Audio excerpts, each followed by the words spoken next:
A buscar en Isaías 61:1. El Espíritu de Jehová, el Señor, está sobre mí, porque me ungió Jehová, me ha enviado a predicar buenas nuevas a los abatidos, a vendar a los quebrantados de corazón, a publicar libertad a los cautivos y a los presos apertura de la cárcel, a proclamar el año de la buena voluntad de Jehová y el día de la venganza del Dios nuestro, a consolar a todos los enlutados. Señor, hoy te damos gracias, alabamos y bendecimos tu nombre. Por favor te pedimos, Señor, que tú nos hables con tu palabra hoy en esta hora, que nos edifiques, Señor, para que podamos, Señor, aprender tus verdades, que las recibamos, bendito Padre del cielo, que nos abras el entendimiento en el nombre poderoso de Jesús. Bien. Vamos entonces a leer acá la Nueva Versión Internacional. El Espíritu del Señor Omnipotente está sobre mí, por cuanto me ha ungido para anunciar buenas nuevas a los pobres. Me ha enviado a sanar los corazones heridos, a proclamar liberación a los cautivos y libertad a los prisioneros, a pregonar el año de favor del Señor y el día de la venganza de nuestro Dios, a consolar a todos los que están de duelo. Isaías 61, un pasaje que se usó por el Señor Jesucristo mismo para cuando lo leyó él en una sinagoga judía al inicio de su ministerio. ¿Sí? Estas palabras que encontramos aquí, que el profeta Isaías declara, fueron leídas por el Señor Jesucristo en una oportunidad en la que se le entregó el libro de la ley. Y ahí estaba este fragmento que vemos ahí en Isaías 61. Y por supuesto, el Señor cuando lo leyó, dio a entender que aplicaba perfectamente para él, porque él había sido enviado de parte del Señor, ¿sí?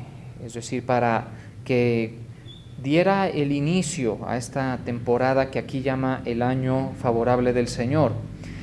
Cuando el Señor Jesucristo dice, el Espíritu de Jehová, el Señor está sobre mí, haciendo alusión a estas palabras de Jeremías, se refiere a la presencia de Dios, en efecto, al Espíritu de Dios, reposando o habitando en una persona para capacitarlo, darle las habilidades necesarias y el poder para llevar a cabo una misión en específico. En este caso, la unción, aquí dice, porque me ungió Jehová.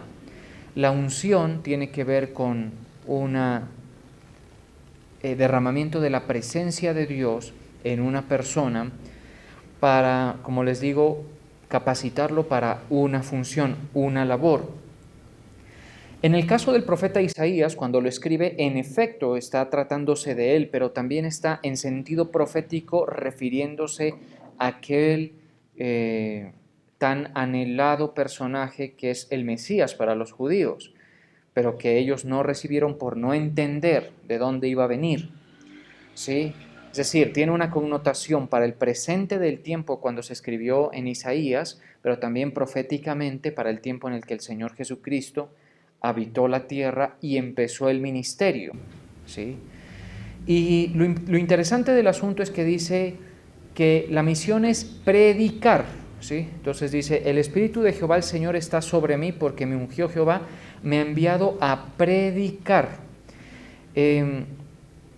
Por obvias razones entendemos que toda aquella persona que ha sido enviada por Dios para predicar necesita algo más que conocimiento, necesita algo más que la iniciativa de hacerlo, la voluntad de hacerlo, necesita al Espíritu de Jehová. Porque las cosas que se hablan de Dios en la iglesia, por ejemplo, o en los tiempos en los que el profeta Isaías hablaba, o en el que nuestro mismo Señor Jesucristo hablaba, eran cosas espirituales y son cosas espirituales. Y tratan muy en detalle con la parte espiritual del hombre. Podemos aquí parar un momentico para pensar y entender que en efecto, cuando hablamos de estas cosas de Dios, en mucho estamos tratando con un Dios que es espíritu. Recordamos lo que dice el mismo Señor Jesucristo, Dios es espíritu y los que le adoran en espíritu y en verdad es necesario que le adoren. Es decir, Dios nuestro Señor es espíritu. Para hablar de parte de Él se necesita su presencia, su respaldo. Lo necesitó, por cierto, el profeta Isaías, también lo necesitaron todos los profetas, Jeremías, hablemos de Amós, de Habacuc, de Malaquías, hablemos de Ezequiel, hablemos de Elías, de Eliseo. Todos necesitaron la presencia de Jehová. Es el Espíritu de Dios respaldando una labor, en este caso predicar, en este caso pregonar un mensaje de parte de Dios. ¿Estamos de acuerdo? De manera que en toda aquella persona, mucha atención, enviada por Dios a hacer esta labor, estará la presencia de Dios, estará el respaldo de Dios. Pero mucha atención, en toda persona enviada por Él. Es como que Dios te dice, ven, yo te voy a enviar a ti o a ti. Ve a enseñar esto, y Él te da una dotación para hacerlo. Es el Espíritu de Dios que te ayuda a pregonar, que te da la sabiduría, que te da la capacidad de extraer de la verdad escritural lo que la gente necesita. Todo eso. Pero si Dios no lo ha enviado, no está lo más importante. ¿Estamos de acuerdo? Que es el Espíritu de Dios. En el caso, entendemos que cuando Jesús se bautizó, Jesús, plenamente humano, se bautizó, descendió sobre él, ¿qué? El Espíritu de Dios. Y desde allí, después del bautismo, comenzó, después de otro periodo corto de prueba, comenzó el ministerio del Señor Jesucristo. Y Él comenzó a hablar, ¿sí? Ahora, la empresa, el emprendimiento de Dios en la tierra es todo esfuerzo que Él hace desde su potencia, desde la potencia de Dios, para que sea predicado lo que Isaías 61 tiene escrito y que Jesús refirió que iba a predicar y lo que les encargó a sus apóstoles que enseñen. Vuelvo a repetirlo, yo sé que es un poquito enredado. Todo esfuerzo de Dios en la tierra tiene que ver con respaldar ese propósito de Isaías 61. ¿Sí? ¿Cuál es el propósito que habla en Isaías 61? La predicación. Es decir, el Señor le parece importantísima la predicación. Del culto, por ejemplo, mire que nosotros tenemos este momento que llamamos el culto. Y en el culto nosotros oramos, alabamos, y todo eso es importante. Y de eso habla mucho el apóstol en la prédica que hoy quería que escucháramos o reforzáramos. ¿Sí? De eso habla y es importante. Pero la predicación también es muy importante, y atenderla y entender por qué Dios levanta gente que lo hace, predicadores, evangelistas, gente que lleva a cabo esta labor. Porque Dios siempre se va a comunicar a nosotros por medio de sus enviados, por medio de sus delegados. Eso se estableció desde el Éxodo. Usted puede ir al Éxodo y ver cómo Dios seleccionó a Moisés, seleccionó a Aarón y transmitió, le comunicó al pueblo su deseo que tenía de hacer con ellos lo que deseaba hacer. ¿Qué era lo que deseaba hacer? Ya lo vimos, era sacarlos a una tierra abundante, tierra donde ellos fueran propietarios, donde pudieran prosperar, establecer sobre ellos su nombre, que ellos fueran su pueblo y que Él fuera su Dios. Eso era lo que quería Dios, ¿sí? ¿Cómo se lo dio a conocer a la gente? Por medio de Moisés y por medio de Aarón, que fueron usados para comunicar a la gente ese propósito de Dios, ese mensaje de Dios. ¿Por qué es así? Dios solamente sabe por qué es necesario que sea así. ¿Estamos de acuerdo? Muy probablemente la explicación está en el mismo libro de Éxodo, cuando dice que subieron 70 varones al monte Sinaí, donde Dios los citó. Dios citó a 3 hombres prominentes en el monte Sinaí. En Éxodo 24:9 dice que Moisés, fueron llamados por Dios Moisés, Aarón, Nadab y Abiú, 4, estos prominentes, y 70 de los ancianos líderes de Israel subieron. Dios permitió que estas personas subieran. Sin embargo, solo 2 se acercaron a la presencia de Dios, Moisés y Josué, que hace parte de los 70 ancianos líderes. Y la Biblia es especial en indicar que a pesar de que ellos estuvieron tan cerca de Dios, no murieron. Mire qué cosa.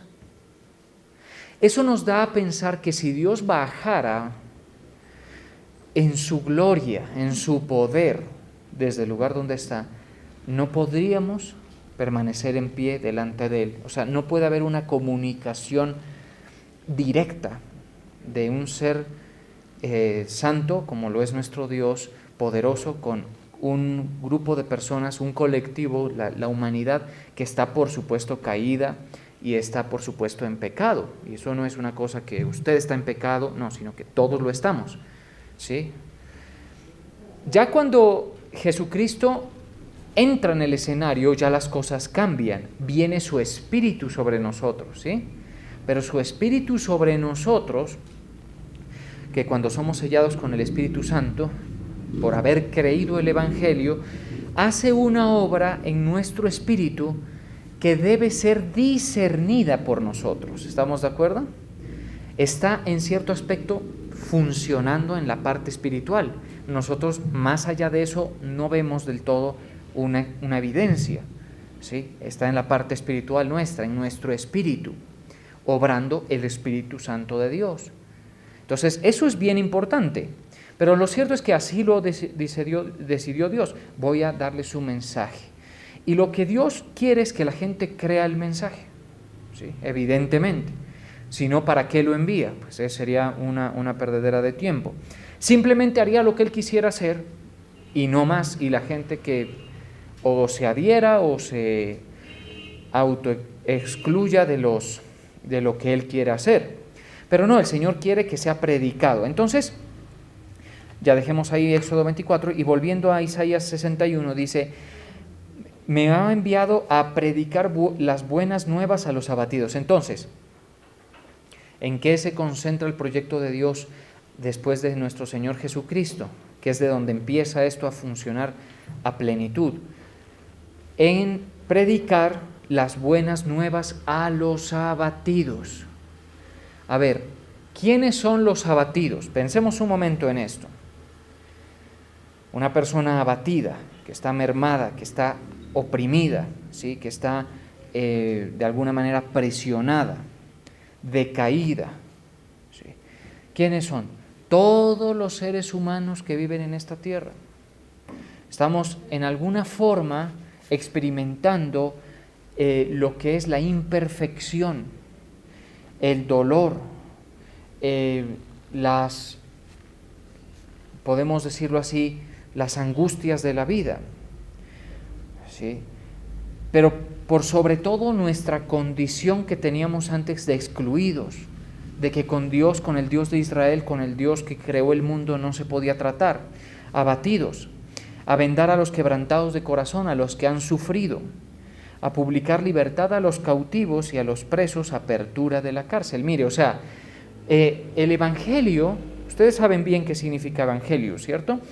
No es otra cosa sino buenas noticias. ¿Qué quiere Dios que le diga a la gente? Buenas noticias.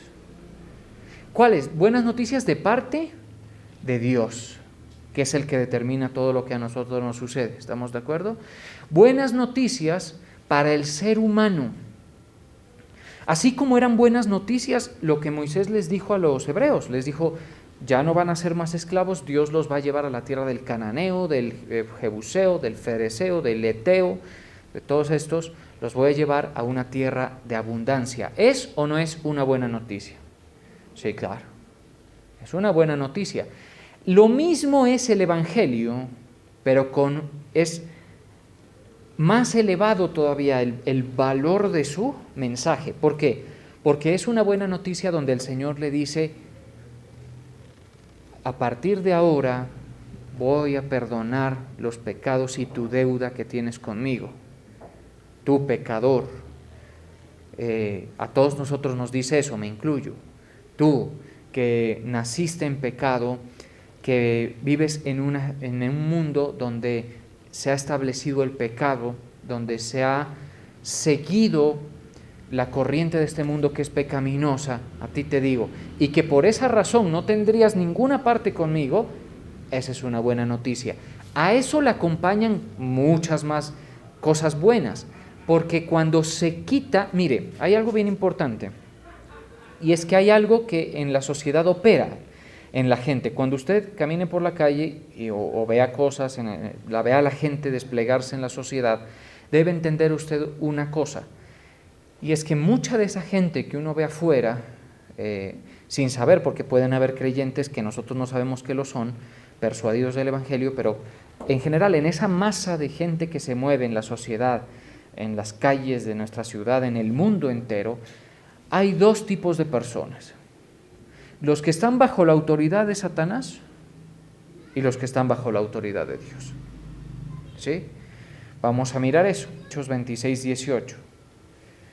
Entonces, el Señor le está hablando, Pablo está haciendo una defensa de su ministerio allí en Hechos 26, 18, y está diciendo lo que Dios le dijo: para que abra sus ojos, para que se conviertan de las tinieblas a la luz. Mire, entonces, cuando usted ve la masa de gente, ahí hay dos grupos de personas, divididos en esos dos grupos, en este aspecto espiritual. En lo demás, ya sabemos que hay razas, edades, género, diferentes situaciones contextuales que nos diferencian de los otros, pero en los aspectos espirituales hay dos grupos de personas: los que están con sus ojos cerrados, los que son ciegos, por eso dice, para que abras sus ojos. Luego dice, para que se conviertan de las tinieblas a la luz. Entonces ese grupo también está en tinieblas, ¿sí? Hay gente que está en tinieblas y hay otros que están en luz. Y de la potestad de Satanás a Dios. Entonces en la sociedad, ¿qué hay? Dos grupos de gente: uno que está en tinieblas, que está ciego y está bajo la potestad de Satanás. Si Satanás quiere que esa persona prospere, lo deja prosperar, porque Satanás puede hacer eso. ¿Estamos de acuerdo? Por eso hay gente que tranquilamente vive negando a Dios, siendo rebelde, ignorando todos sus consejos, yendo en contra de todo lo que Dios dice, pensando todo, y parece que les va bastante mejor que a veces a los de luz, ¿sí? Ahí los vemos en el mundo, gente que gana todo el mundo, ¿sí? Si Satanás lo quiere, lo permite, ¿sí? Y si no, los destruye. Por supuesto que el propósito de Satanás es destruir a la creación de Dios. Eso es lo que él quiere. Entonces, ¿es bueno o es malo estar bajo la potestad de Satanás? ¿Qué cree usted? Indudablemente, pues es negativo. Pues la buena noticia es que se puede salir de allí. Esa es una de las buenas noticias del Evangelio. ¿Estamos de acuerdo? Que cuando tú lo crees, sales de la potestad de Satanás, pero ahora quedas bajo la autoridad de Dios. Si hay algo que Satanás quiso hacer, destruirte, robarte, enfermarte, porque todas esas cosas hace Satanás, Dios lo puede quitar. ¿Estamos de acuerdo? Dios lo puede quitar de tu vida. Él es poderoso para hacerlo. Sí. Pero eso requiere que creamos en el Evangelio. Entonces, en el mundo hay esas personas. Tú te vas a ver rodeado de las personas que están en tinieblas. Sí. Y lógicamente solo lo puede ver una persona que está en luz, una persona que persuadida del Evangelio ha entendido estas cosas. Entonces a Pablo lo envió, mire qué cosa, en Isaías dice, porque me envió el Señor, y aquí vemos que fue enviado ¿quién? Pablo, para esta labor, y de la potestad de Satanás a Dios, para que reciban por la fe que es en mí perdón de pecados. Entonces hay, en ese grupo de gente, en esos dos grupos hay los pecadores condenados y los pecadores justificados. ¿Cuál de esos es usted? No, yo no soy de los pecadores, pastor. No, es que yo no dije si había otro grupo, son esos dos. O usted es de los pecadores condenados, o usted es de los pecadores también, pero justificados, para que reciban por la fe que es en mí, hablando nuestro Señor Jesucristo, perdón de pecados. Y otra excelente noticia, y herencia entre los santificados. La herencia entre los santificados es algo a lo que no tiene acceso una persona que esté caída en sus delitos y pecados, muerta en sus delitos y pecados. La humanidad no tendría acceso a la herencia de los santos si no fuera por Jesucristo nuestro Señor. La herencia de los santos es una herencia eterna, incorruptible, inmarcesible, incontaminada, reservada en los cielos para nosotros. En Primera de Pedro 1:3. Bendito el Dios y Padre de nuestro Señor Jesucristo, mucha atención, que según su grande misericordia nos hizo renacer para una esperanza viva. Ahí va usted viendo que son buenas noticias, pero ya va usted a ver que eso no es lo único que Dios mandó a predicar. Nos hizo renacer para una esperanza viva por la resurrección de Jesucristo de los muertos. Vaya usted siguiendo con cuidado esas palabras del apóstol Pedro. ¿Para qué nos hizo renacer? Para una herencia. Mire esto. ¿Cuál es la herencia entre los santificados? Una herencia incorruptible, incontaminada e inmarcesible, reservada en los cielos para vosotros. Esa es la herencia que tú tienes si has creído en el Evangelio. ¿Estamos de acuerdo? Tremendo, ¿cierto? Es difícil de creer. Yo sé que, mire, nosotros venimos, es como que si el mundo, estuviéramos nosotros ahí en el medio del mundo y el mundo nos turbara de tal manera que la persona que viene a la iglesia y le hablan de una herencia incorruptible, incontaminada, inmarcesible, está como embotada, está como que no le entran esos conceptos. Hasta es lamentable a veces ver gente, y perdonen, yo no tengo a nadie en mente, pero uno lo ve, que es como que si les entra por aquí y les sale por acá esto que estoy hablando. Pues no sé qué tanto se pueda asegurar que esa persona es salva, porque cuando a una persona le dicen esto y lo cree, su perspectiva, por supuesto, de la vida cambia. ¿Sí? Mira, en esta vida hay cosas buenas que se pueden disfrutar. La Biblia dice, por ejemplo, que la herencia es buena, es bueno dejar herencia y que los padres deben proveer para los hijos. Es un deber tratar de proveerle a los hijos una herencia. Qué sé yo, lo más importante pienso que sería una casa o sí, un lugar donde vivir, la misma educación pienso que es importante, los mismos valores, todo eso, sí, pero todas esas son herencias corruptibles, ¿sí? Todas esas herencias son contaminadas, todas esas herencias no son gloriosas, porque inmarcesible tiene que ver con una condición de incorruptibilidad, de que no se puede marchitar. De hecho, esa palabra es una palabra griega que indica eso, inmarchitable. ¿Sí? Uno le puede dejar a los hijos, en el mejor de los casos, las mejores condiciones en la tierra. En ninguna manera se compara a lo que el Señor vino a darnos. ¿Estamos de acuerdo? El perdón de pecados, la herencia entre los santificados. ¿Cuál es la herencia? Una herencia incorruptible, incontaminada, inmarcesible, reservada en los cielos para vosotros. Para usted y para mí. ¡Qué buenas noticias! ¡Qué buenas noticias que el Señor nos viene a dar! Él pone una persona para que se lo diga a usted. Él lo envía. Esa persona, por supuesto, tiene que estar respaldada por Dios. El respaldo de Dios se va a ver en que Dios lo sostiene en su quehacer, en su actividad. Yo puedo decir que la gracia... Mire, cuando entramos en pandemia... Porque ustedes saben que yo llevo años en esta función, en esta labor. Yo recuerdo que mi primera predicación, que dicho sea de paso fue un desastre, fue a mis 17 años. En el aprendizaje fui nervioso, era un grupo muy pequeño que yo sentía que me superaba con sus argumentos, todo eso, en alguno de esos barrios donde comencé. Cuando comencé, pues... me faltaba mucho entender muchas cosas y aún todavía me faltan muchas cosas, pero ¿sabe una cosa? Ya tengo un tiempo y yo sé que el Señor es fiel, ¿sí? Y que cuando Él lo ha enviado a uno, Él lo sostiene a uno, al que lo ha enviado.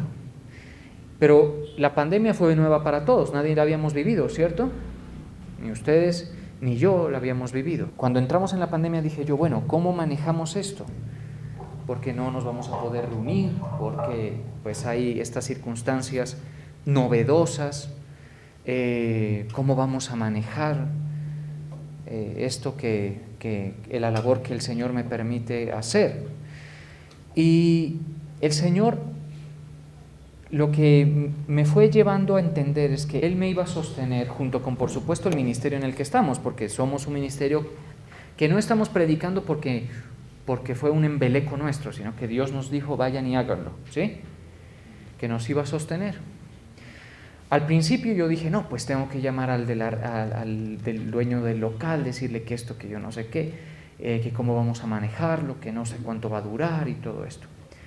Pero con calma, esperamos un poco en el Señor y el Señor nos permitió ir manteniendo todo lo necesario para que esta labor se siguiera cumpliendo. Más de un año estuvo cerrada, tal vez no, un poco menos, ¿no? Un poco menos de un año, pero casi 10 meses de cierre, la iglesia. Y cuando ustedes volvieron, encontraron el local, ¿cierto? ¿En algún momento se los llamó a incomodarlos? Que mire, que por favor, que colabore, que el local, si no nos lo quitan, que hagamos una recolecta, que ¿sí? Si yo lo hubiese hecho, créame, pues que del todo no hubiese estado mal, porque esto quien los beneficia fundamentalmente es a ustedes, ¿estamos de acuerdo? Pero el Señor fielmente dio lo necesario para pasar por todo ese tiempo, totalmente cerrada la iglesia, porque esto no lo va a sostener ni yo lo voy a sostener, esto lo sostiene el Señor, porque Él me envió a predicar.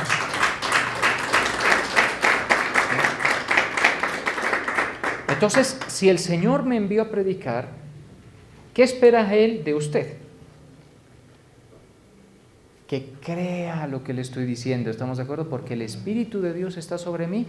En cuanto a estos aspectos, me va a influir para que yo a usted lo guíe al propósito de Dios, ¿estamos de acuerdo?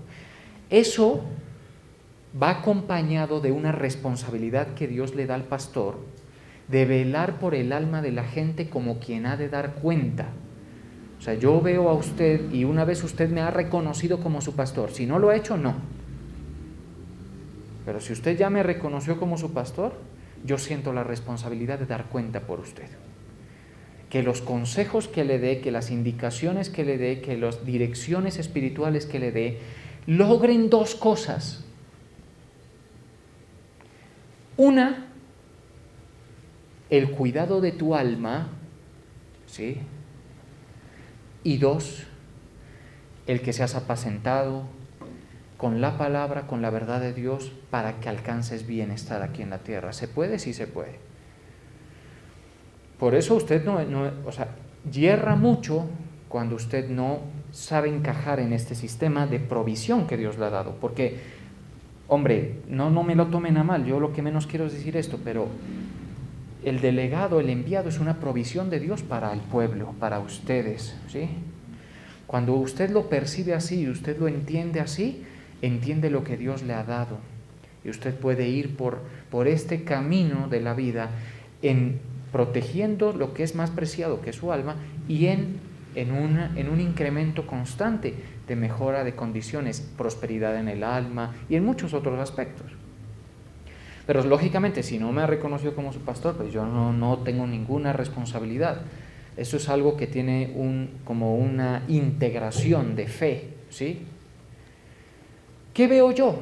Que el Señor nos sostuvo. Vuelvan a reflexionar. ¿Ustedes se incomodaron para sostener este salón? Si yo les hubiera dicho no lo tenemos porque tocó entregarlo, tal vez no reprocharían, porque nadie dijo vamos para que esté asegurado, no. Sí. Pero el Señor quiere que este lugar esté abierto para los pocos o muchos interesados que estén de escuchar esto que estoy hablando, que viene de parte del Señor, por supuesto. A mí me envió un enviado, a mí me envió el apóstol Álvaro, que es el enviado de Dios para nosotros, para este ministerio. Por eso es un error que nosotros vayamos a sacar gente de iglesias, ¿no? Ese nunca ha sido nuestro método y ese método Dios no lo bendice. Además, aquí a veces llega gente de otras iglesias, vaya donde su pastor, tranquilo, escuche la voz autorizada de parte de Dios para usted, ¿sí? No competimos con nadie, no tratamos de llenar vacíos, porque esto es una oferta espiritual que Dios ha dado. Sí. Por supuesto, yo estoy en formación, estoy muy lejos de ser perfecto en mi ejecución, pero por supuesto que sí, el Señor lo sabe y estamos en un propósito todos nosotros. Miren, les voy a decir algo, los que sean fieles en lo poco en este proyecto de Dios recibirán exaltación, ¿sí? Los que entiendan su rol aquí van a ver su grande galardón en los cielos y en todas las circunstancias de la vida. ¿Sí? Eso no se los va a premiar nadie, el pastor no puede hacerlo. Yo no tengo ni los recursos ni el poder para premiar a ninguno de ustedes, ¿sí? El Señor sí. El Señor sí, Él es el que ve en lo secreto. Y ustedes han creído, me complace decirlo, que muchos han creído. Me complace ver que hay gente que está nuevos, que les interesa, lo han creído, y otros ya con tiempo de asistir lo creen. Me agrada eso. ¿Sí? ¿Qué creen? Lo que el Señor vino a decir, las buenas noticias, pero no solo eso, vamos a ver qué más. Después de decir las buenas noticias, que es que Dios está perdonando, eso es como cuando a uno le dicen en que está en el sitio, están dando tal cosa gratis. Pues aquí en este caso el mensaje es: el Señor está perdonando pecados, y eso significa que el pecador, bienaventurado aquel varón cuya transgresión ha sido perdonada. Mire, cuando uno es perdonado, uno se acerca al juez con confianza, y Dios, que es el juez, no te está reclamando nada. Él nomás, si tú has creído, no ve más pecados en ti. ¿Cómo, pastor? Pero no es peligroso decir eso. Allá tú si quieres entregarte al pecado. El que practica el pecado no es de él. ¿Qué significa el que practica el pecado? El que desde una decisión, desde una convicción personal, se programa para pecar, ¿sí? En una entregar sus miembros al pecado. ¿Estamos de acuerdo? Pero ya tus pecados, si tú has creído en el Evangelio, ya Dios no los ve más. Eso significa que tú puedes decirle: papá, Abba Padre. ¿Qué significa Abba Padre? En hebreo, el Abba Padre.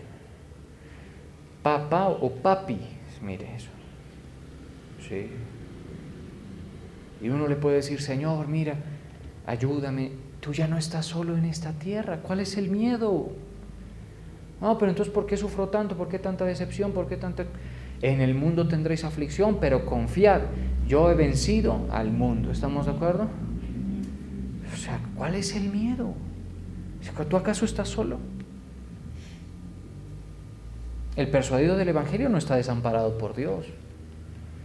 Nada de lo que le pasa al persuadido del Evangelio es algo que se escapa del control de Dios. ¿Estamos de acuerdo? Hay que humillarse, y por eso son importantes las prédicas que hoy quería yo poner, porque nos enseña cómo en la práctica una actitud determina si somos promovidos o no, o nos atascamos. Porque a veces la gente, mis hermanos, nosotros, no entendemos a lo que Dios nos ha llamado. Por ejemplo, una de las cosas que le haría a usted mucho lastre es que usted no entendiera la importancia del enviado. ¿Sí? Le afectaría, no avanzaría. Pero bueno, a veces no es el caso, y si lo es, cada cual enfréntese pues al Señor en su oración y en su interior. Después de decir todas las buenas nuevas, ¿qué hay que decir? A mí me llamó la atención mucho esto que sigue acá. A proclamar, versículo 2, Isaías 61:2, a proclamar el año de la buena voluntad de Jehová. Ese es el año bueno. Mire, nosotros, paremos ahí un ratico. Nosotros estamos viviendo en el año de la buena voluntad de Dios. Ese año es un año que más o menos, hasta ahorita vamos 2021 años ya. ¿Sí? 2021 años, esa es la temporada. Porque un año no significa un año cronológico humano, sino una temporada de buena voluntad. Por eso es que la tierra tiene está llena de situaciones, pasan cosas indeseables, catástrofes naturales, gobiernos dictatoriales, guerras, todo. Ha pasado en esta humanidad de todo, pero la tierra ha alcanzado el mayor progreso en el año de gracia. Qué curioso.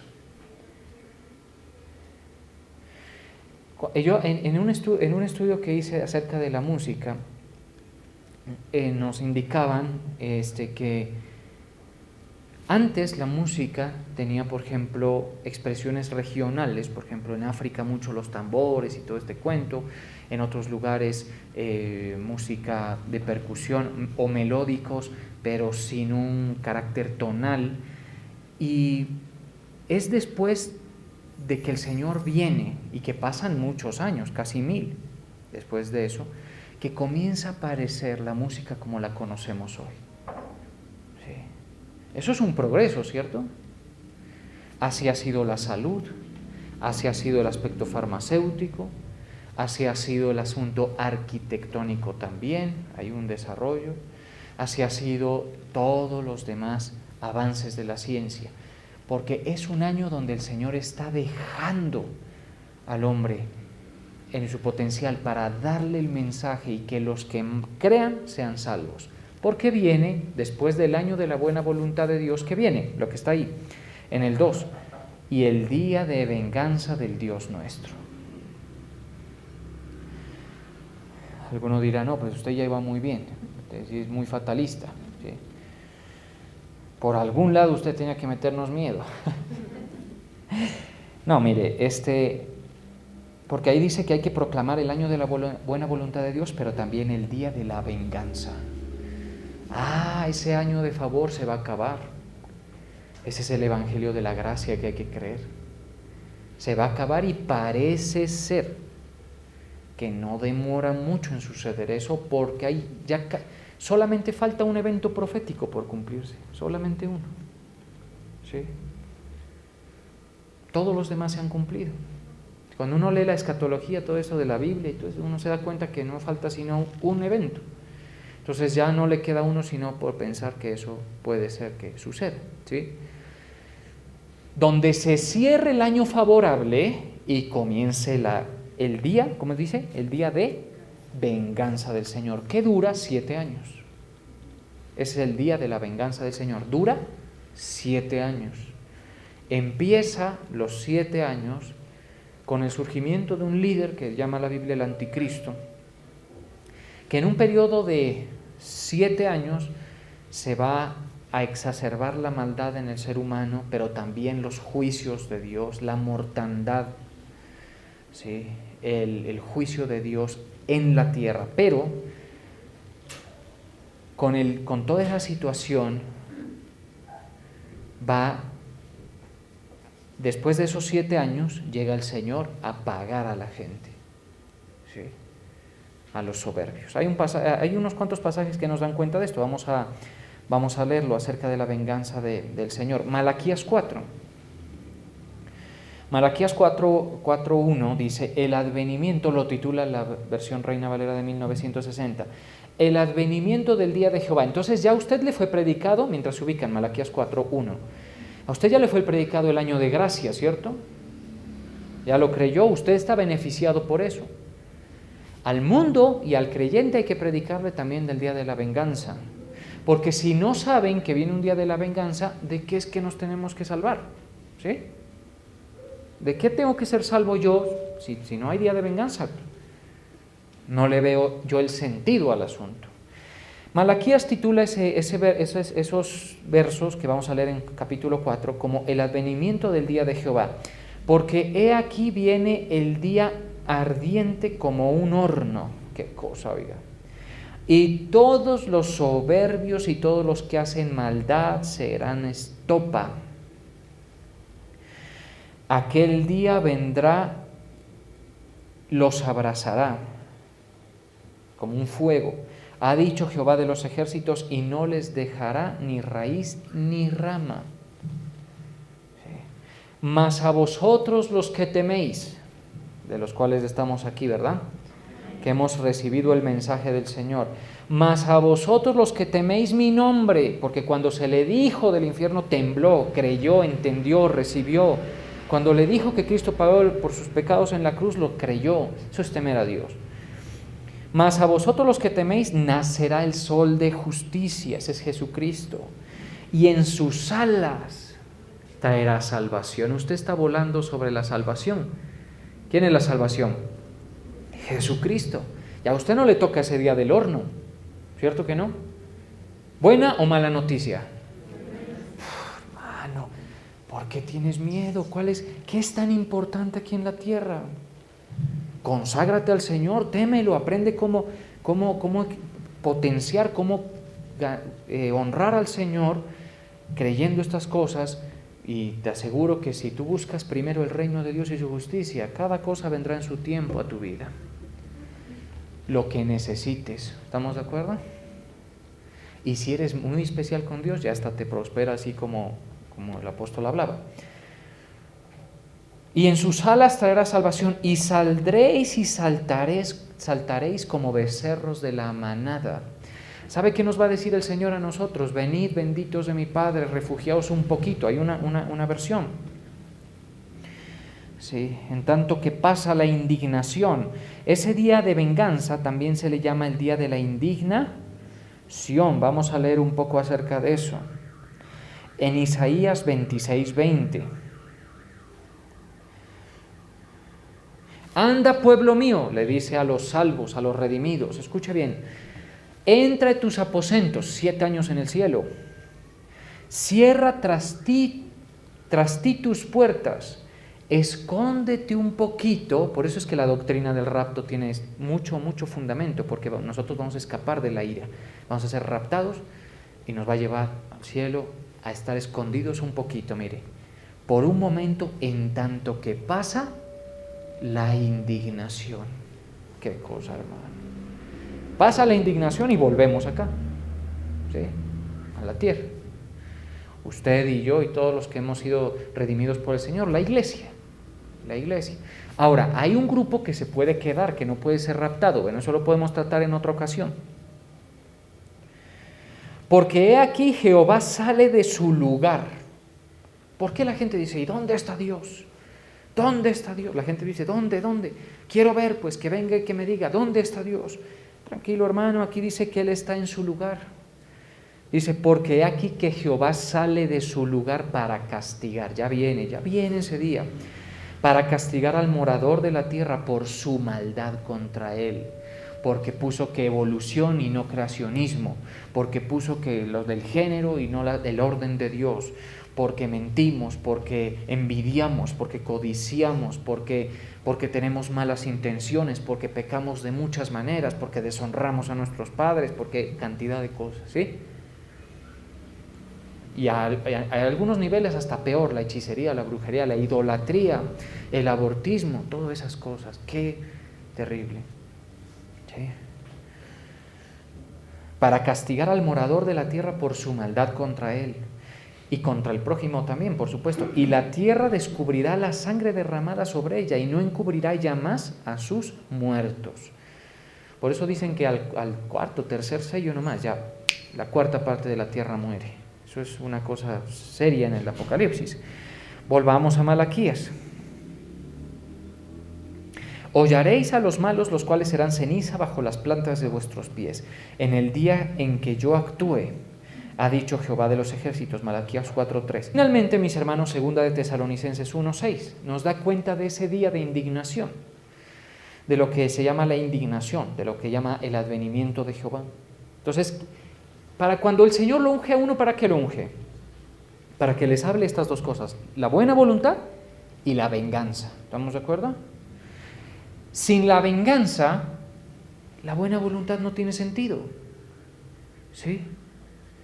Por eso es que la gente, al quitar la venganza, hace un Dios que le sirve a la gente y no que la gente sirva a Dios. Nosotros nos tenemos que cuidar mucho de eso, porque el Evangelio no es que Dios te sirva a ti, es que tú lo sirvas a Él. ¿De acuerdo? Que le creas a Él. Bien. Segunda de Tesalonicenses 1:6. Porque es justo delante de Dios. Dios es justo, ¿estamos de acuerdo? Pagar con tribulación a los que os atribulan. A quien le está dirigiendo la carta el apóstol Pablo estaba viendo que los estaban afligiendo a los creyentes de ese tiempo. Y todo aquel que viva en algún aspecto apegado a la piedad va a sufrir algo de persecución e incomodidad, algún grado de incomprensión. Tiempos bastante cómodos nos han tocado vivir a nosotros, por supuesto, pero eso no significa que no haya tribulación. ¿Sí? Pagar con tribulación a los que os atribulan, y a vosotros que sois atribulados, daros reposo con nosotros cuando se manifieste, diga conmigo, cuando se manifieste el Señor Jesús. ¿Desde dónde? ¿Dónde está Él? ¿Qué es lo que tenemos de Dios aquí en la tierra? El Espíritu Santo. ¿Dónde está nuestro Dios? Ah, qué cosa. Mire, porque dice, cuando se manifiesta el Señor Jesús desde el cielo con los ángeles de su poder, en llama de fuego. Mire qué coincidencia con Isaías. ¿Se da cuenta? Qué cosa con Malaquías también. Esas precisiones escriturales que hacen que este libro no sea como cualquier otro. Acércate a él, léelo. Te va a edificar mucho. En llama de fuego para dar retribución a los que no conocieron a Dios ni obedecieron al Evangelio de nuestro Señor Jesucristo. Entonces, le va a dar retribución a todos los malos, como vimos en Isaías y en Malaquías, pero una maldad del hombre es no obedecer el Evangelio. Cuando tú obedeces el Evangelio, tranquilo, tienes el tiquete, te escapas de eso, o sea, entonces te vuelvo a preguntar, ¿son buenas o malas noticias? ¿Por qué entonces no te enfocas en el reino y dejas el Señor el control de tus situaciones? Dejas que el Señor haga las cosas, echa sobre Jehová tu carga y Él va a ir limpiándote el camino, ayudándote, asistiéndote al mismo nivel que tú vas haciendo aquello para lo cual fuiste asido por Cristo, agarrándote de la vida eterna. Ni obedecen al Evangelio de nuestro Señor Jesucristo, los cuales sufrirán. ¿Qué sufrirán? Porque cuando nosotros analizamos lo de la gran tribulación, por supuesto es sufrimiento en la tierra. Pero la pena mayor está ahí en el 9, los cuales sufrirán pena de eterna perdición, excluidos de la presencia del Señor y de la gloria de su poder, cuando venga en aquel día para ser glorificado en sus santos y ser admirado en todos los que creyeron, por cuanto nuestro testimonio ha sido creído entre vosotros. Entonces el Señor a mí me retribuye decirles esto, créanlo, y a usted le retribuye creer esto. ¿Estamos de acuerdo? Y ahí estamos en este trato con nuestro Dios poderoso, que nos bendice, que nos enriquece, que nos ayuda, que nos cerca para que la plaga no nos toque, para que los peligros no lleguen, para que las oportunidades que tengan que llegar lleguen y las que no se cierren también. Vamos a orar.